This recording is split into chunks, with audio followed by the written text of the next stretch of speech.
আসসালামু আলাইকুম, নমস্কার। আমি রুবিয়া সুলতানা, মুর্শিদাবাদ জেলা সভাধিপতি।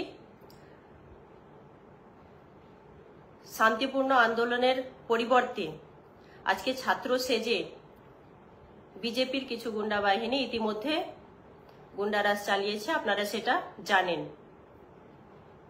এবং সেই আন্দোলন সার্থক না হওয়ার জন্য যত রকম উস্কানিমূলক কাজ করা যায় তার জন্য যথেষ্ট প্রচেষ্টাও চালিয়েছিলেন তারা।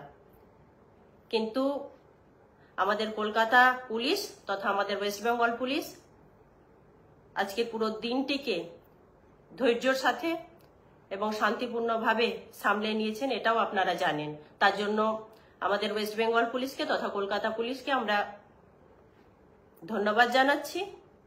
আর এই বন্ধ যেটা আগামীকাল 28শে আগস্ট ডেকেছে বিজেপিরা, তো আমরা চাইব যে আজকে যেহেতু কোনো একটা লাশ ফেলার হয়তো তাদের প্রচেষ্টা ছিল, সেটা সার্থক হয়নি, তার জন্যই হয়তো সেই আগামীকাল বন্ধ ডাকা। তো সেই বন্ধটা যাতে সার্থক না হয় তার জন্য আমার পশ্চিমবঙ্গবাসী তথা আমাদের রাজ্যবাসীর কাছে আমাদের আবেদন যে আপনারা নিজেদের স্কুল, কলেজ, দোকান পাট, যে যার ব্যবসা নিজের মতো প্রত্যেক দিনের মতো একই রকম ভাবে চালু রাখবেন।